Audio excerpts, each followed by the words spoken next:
Bismillahirrahmanirrahim. Assalamualaikum warahmatullahi wabarakatuh. Allahumma salli ala Muhammad.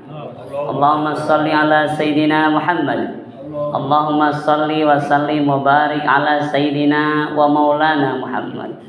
Bapak Ibu yang dirahmati Allah, adik-adik, remaja, anak-anak, bapak-bapak, kakek-kakek, nenek-nenek, kita semua apa kabar malam hari ini? Alhamdulillah. Ternyata Allah takdirkan hujannya reda bersamaan dengan pengumuman. Sehingga diharapkan hujan reda terus berangkat nih salat tarawih. Bapak Ibu yang masih di rumah masih ditunggu ya. Sampai 10 menit lah kurang lebih ke depan kita akan tunggu ya, sambil kita bersama bermuhasabah. Bapak Ibu, adik-adik yang dirahmati Allah, setiap awal Ramadan kita harus selalu meningkatkan rasa syukur kita. Alhamdulillahirabbil alamin. Karena Ramadan tahun lalu ada sahabat, keluarga, tetangga yang masih bersama sholat tarawih. Sekarang beliau-beliau sudah dipanggil oleh Allah. Oleh karenanya, sebelum kita lanjutkan, mari kita baca suratul Fatihah.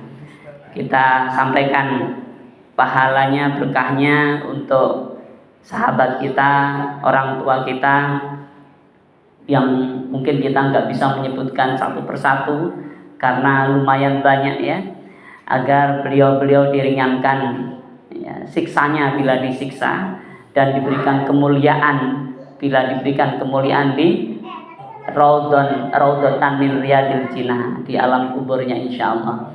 Lihadiniya wa likulli niyatin salihah. Al-Fatihah. A'udzubillahi minasyaitonirrajim. Bismillahirrahmanirrahim. Alhamdulillahirabbil alamin. Arrahmanirrahim. Maliki yaumiddin. Iyyaka na'budu wa iyyaka nasta'in. Ihdinas siratal mustaqim. Siratal ladzina an'amta 'alaihim ghairil maghdubi 'alaihim waladdallin. Amin. Alhamdulillah. Bapak Ibu, adik-adik yang dirahmati Allah, setiap Ramadan kita ingin naik derajat, betul? Harus ada keinginan yang kuat untuk naik derajat. Bisa jadi derajat kita di hadapan manusia nggak naik, tapi derajat kita di sisi Allah harusnya naik, harusnya meningkat. Itulah sebabnya setiap Ramadan Allah janjikan la'allakum tattaqun, agar kalian bertakwa. Ibadah Ramadan yang kita laksanakan mulai dari shaum, ada sahur hingga berbuka, tilawah, sedekah, kajian, kemudian sholat malam, tarawih, dan lain sebagainya, harusnya idealnya menaikkan derajat setiap pelakunya semakin tinggi, semakin mulia di sisi Allah Subhanahu wa ta'ala. Setuju? Setuju ya? Ya, insyaallah. Bapak Ibu, adik-adik yang dirahmati Allah, bagaimana caranya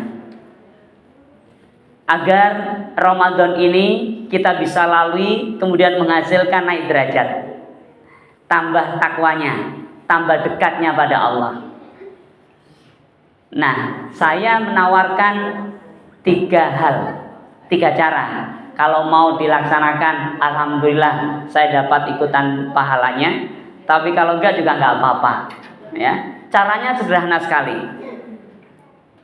Yang pertama, Bapak Ibu yang dirahmati Allah, kalau kita ingin derajat kita di sisi Allah naik, kemudian ibadah puasa kita diterima, tilawah kita diterima, menaikkan kemuliaan kita di sisi Allah dan seluruh makhluknya Allah di langit, bahkan mungkin juga di bumi, Maka 3 hal ini menurut saya penting. Yang pertama apa? Yang pertama adalah mencatat doa. Mungkin dianggap kurang terkenal, kurang populis ya cara ini. Tapi Bapak Ibu, tahun lalu juga saya sampaikan hal yang tidak jauh beda, bahwa mencatat itu penting. Mencatat doa-doa kita, kemudian amalan-amalan yang sekiranya perlu kita pertahankan Ramadan tahun lalu dan akan kita naikkan Ramadan tahun ini. Apa dasarnya? Insya Allah ingat ya, karena tiap tahun saya ingetin di awal itu. Surat Al-Baqarah ayat 282. Ya ayyuhalladzina amanu idza tadayantum bidainin ila ajalin musamman faktubu. Wahai orang-orang beriman, jika kamu melakukan suatu dain itu bukan sekedar utang, tapi sesuatu yang kita rencanakan di masa depan kita dan kita tidak tahu hasilnya seperti apa, faktubu, catatlah. Disuruh mencatat kita. Apa proses mencatatnya? Pertama dengan membaca. Maka ayat pertama yang turun, Iqra, bacalah. Padahal baru pertama itu 1 ayat turun. Berarti yang dibaca apa? Bukan sekedar membaca dengan membaca itu, Iqra, itu saja bukan, tapi membaca alam semesta, membaca kehidupan, membaca takdir Allah atas hidup kita, keluarga kita, kanan kiri kita, bangsa negara kita, bahkan dunia ini. Itu kita baca. Setelah dibaca, maka kita bisa merumuskan doa-doa. Nah itulah Bapak Ibu, adik-adik yang dirahmati Allah, ditulis di buku tulis. Ya, nggak harus buku bagus-bagus, yang penting tertulis. Ya, sebagaimana mushaf Al-Quran ditulis. Ya, kita tulis. Ada mungkin ibu bapak yang anaknya lama menanti jodoh, belum dapat jodoh, tulis tuh, minta pada Allah. Jangan biarkan anak kita mencari sendiri, susah sekarang ini. Harus dibantu, support orang tua, apalagi zamannya AI. Nanti yang tampil bagus, cantik, cakep, ternyata naudzubillah, banyak yang tertipu karena kemajuan teknologi. Nah, perlu support orang tua, minimal dengan doa. Tulis namanya, Allah anakku pertama ini namanya ini, mudahkan jodohnya Allah, kalau bisa tahun depan lah, gitu misalnya. Boleh, nggak ada larangan.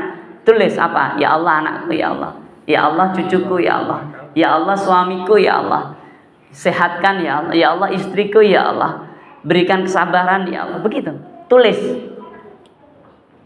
Itu penting sekali. Nah, apalagi yang ditulis? Itu tahap pertama adalah menulis, Bapak Ibu ya. Yang kedua, menaikkan kuantitas ibadah ritual. Ini kita ini ibadah ritual nih, tarawih nih. Kuantitasnya kita naikin. Boleh di sini 8 rakaat plus 3 rakaat witir, tapi di rumah jangan berhenti. Tambah lagi. Jangan nunggu masuk musola Al-Amin baru nambah. Tapi di rumah, di samping tempat tidur kita. Kalau nggak ada musola, Rasulullah itu sholatnya di samping tempat tidur. Sholat sunnah. Ya. Kalau jamaah di Masjid Nabawi karena nempel. Sama dengan saya dulu marbot di sebelah nempel ya.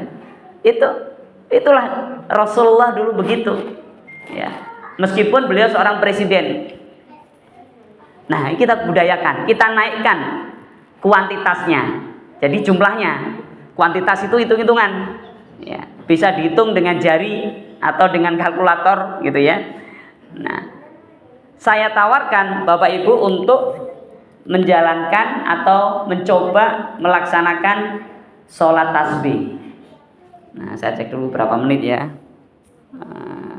9 menit, dikit lagi ya Bapak Ibu. Sholat tasbih.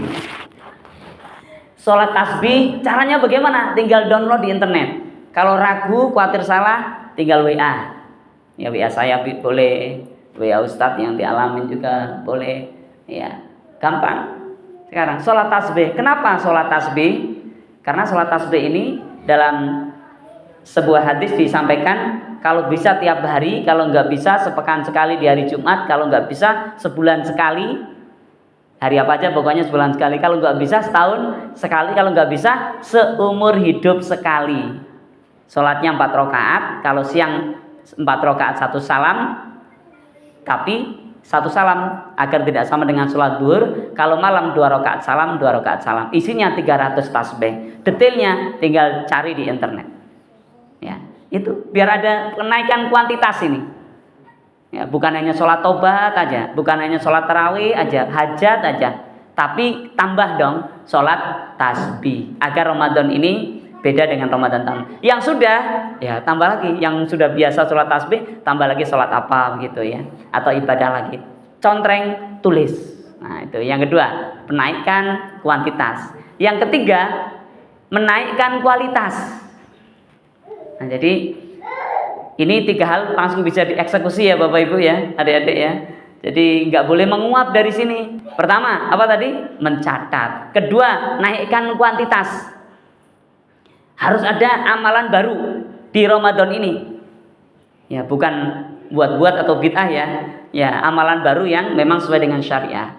Yang ketiga, naikkan kualitas. Ya, jadi yang tertinggi memang kualitas Bapak Ibu. Kuantitas, jumlah rakaat, banyaknya juz yang kita hatam, yang kita baca, bolehlah banyak. Tapi kalau tidak berkualitas, maka kurang baik. Pertama langkahnya apa? Agar Ramadan kita lebih baik dari kemarin, mencatat doa-doa kita.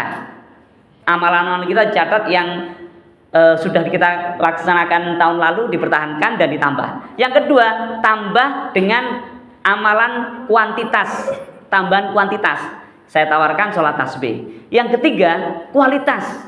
Nah, kita udah langkah yang ketiga nih ya, kualitas. Bagaimana caranya untuk meningkatkan kualitas? Pertama, tahu arti dari setiap bacaan yang kita baca. Pertama, setiap lafaz yang kita baca dalam ibadah, usahakan tahu artinya. Kedua, 3S. Sebelum, sedang, sesudah. Apa itu sebelum, sedang, sesudah? Sebelum kita bermuamalah itu berinteraksi ya Bapak Ibu ya, dengan orang, itu doakan. S yang pertama apa? Sebelum. Jadi sebelum kita ketemu nih, mau ketemu dengan orang, kan dari rumah pergi ke kantor, tempat kerja, ke kampus, ke sekolah, atau ke pasar, atau ke masjid, kemana-mana, kita doakan kebaikan untuk orang-orang yang akan kita temui di dalam hati kita. Kira-kira berat atau ringan Pak? Bu, mendoakan dalam hati, berat atau ringan ya? Ringan kan? Ringan banget, tapi pahalanya besar loh. Dan itu nantinya akan bisa menembus detak hati orang itu, karena hati kita udah dipendarkan. Bagaimana mungkin kita dicintai orang tanpa kita mencintai orang? Nggak mungkin. Itulah yang dilakukan Rasulullah. Itu sebelum ketemu orang. Sedang ketika interaksi nih, kita ngobrol sama orang. Ya, itu jangan sampai kita terpengaruh dengan kata-kata yang mungkin nyakitin hati. Jangan sampai terpengaruh. Hati kita harus dimainkan terus, dimanage terus. Dengan apa? Dengan doa. Ya Allah, ini Bapak ini ngobrol sama saya, kata-katanya kok kayaknya nggak ngerti, padahal harusnya kan ngerti. Ampuni dia ya Allah, berikan kesadaran ya Allah, panjangkan umurnya, sehatkan ya Allah. Kita begitu dalam hati aja, tapi ya itu sedang. Jadi sedang berbicara, sedang bermuamalah dengan sahabat kita, Bapak Ibu, kita bisa doakan dalam hati. Ya, apa setelah kita bertemu ngobrol seperti ini pulang kan nanti sama dari musola setelah tarawih pulang. Nah itu dalam perjalanan doakan dalam hati kita, ya Allah, kami tadi sudah sholat tarawih, ya kumpulkan kami di surgamu ya Allah. Akhirkan kami husnul khotimah ya Allah. Panjangkan usia kami agar Ramadan tahun depan masih berjumpa ya Allah. Itu dalam hati aja, nggak usah diomongin lewat lisan. Dan Allah tahu semua yang ada di hati kita. Jadi nggak usah khawatir Bapak Ibu. Itu naik kualitas kita nanti insya Allah. Ya, jazakumullah. Semoga bisa dipraktekin, catat ya doa-doa kita, tambah amalan kita dengan sholat tasbih. Dan yang ketiga, meningkatkan kualitas dengan mengetahui bacaan arti setiap doa yang kita baca dalam sholat atau ibadah yang lain, dan amalkan 3S, sebelum, sedang, sesudah, dengan mendoakan di dalam hati. Barakallahu fikum jami'an. Assalamualaikum warahmatullahi wabarakatuh. Waalaikumsalam warahmatullahi wabarakatuh.